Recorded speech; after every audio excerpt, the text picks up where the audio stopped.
in the heart of sub-Saharan Africa, where the beauty of wildlife and the livelihoods of communities intertwine and sometimes collide, there's a complex challenge unfolding. And this is human-wildlife conflict. Basically, it's a delicate dance between preservation and conservation of precious species and the protection of human lives. In this video, I'm going to tell you about 3 crucial elements of what happens when humans and wildlife interact and explore potential solutions. Oftentimes, there's a struggle for space. If we think about lions are majestic rulers of the savannah, and they face an increasingly crowded kingdom. As human populations expand, so does the need for land. Lions, in search of territories, often find themselves on the outskirts of human settlements. The struggle for space intensifies as communities grow, encroaching on natural habitats and sometimes sharing space inside boundaries of a national park, like here in Queen Elizabeth National Park, Uganda. The other challenge that arises with humans and wildlife living in close proximity to each other is crop rates and how this impacts livelihoods. If you shift your focus to the gentle giants of the African plain, elephants, not so gentle really, they're enormous and they have very big appetites, and they have a real impact on the ecosystem. But as the elephants search for food, they sometimes venture into farmlands.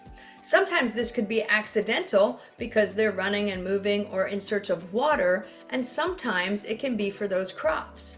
Crop raids become a source of conflict because elephants can unintentionally damage crops that are vital to local communities, or they can deliberately damage them, which jeopardizes the livelihoods already strained by the challenges of subsistence farming. The third issue that we bump into when humans and wildlife are living close together is how to protect precious species. If you venture into the lush rainforests of Bwindi Impenetrable Forest National Park, you'll find that it shelters the endangered mountain gorilla. As populations increase, though, the need for resources grows. This puts these incredible creatures at risk because they face habitat fragmentation and potential encounters with humans, and they too raid crops and cause damage, leaving people with mixed emotions toward this close cousin of ours. Conservation efforts are critical to ensuring the safety of both wildlife and people. Strengthening protections for endangered species while empowering local communities is key to fostering coexistence and really tolerance. That's what we're asking for. So what are some solutions? How do we move forward? One strategy that's used is creating wildlife corridors, where you can connect pieces of habitat that provides animals with safe passage, and this can minimize conflicts and support biodiversity. When it comes to elephants, it turns out they don't like bees very much. Imagine if you got a bee up your trunk. Innovative solutions like beehive fencing are being used in some places to deter elephants from crops while simultaneously providing additional income through honey production for local communities. They don't always work though, and a lack of available water can make this option not viable.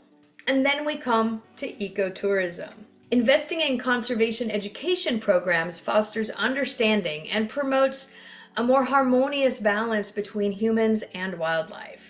But ecotourism can also bring problems. If tourists are not keeping a safe distance from wildlife, it can put wildlife in danger and humans in danger. The real answer is that there are no easy answers. As we navigate human-wildlife conflicts, we have to try to envision a future where communities can thrive alongside incredible biodiversity, even here in a place like sub-Saharan Africa, where we have many predators and large mammals that cause tons of damage. For more insights into conservation challenges and solutions and the science behind a lot of this, don't forget to subscribe to Wild Connection TV and join us in our mission to protect the wild wonders of the planet, to share information, and to inspire people to become more involved.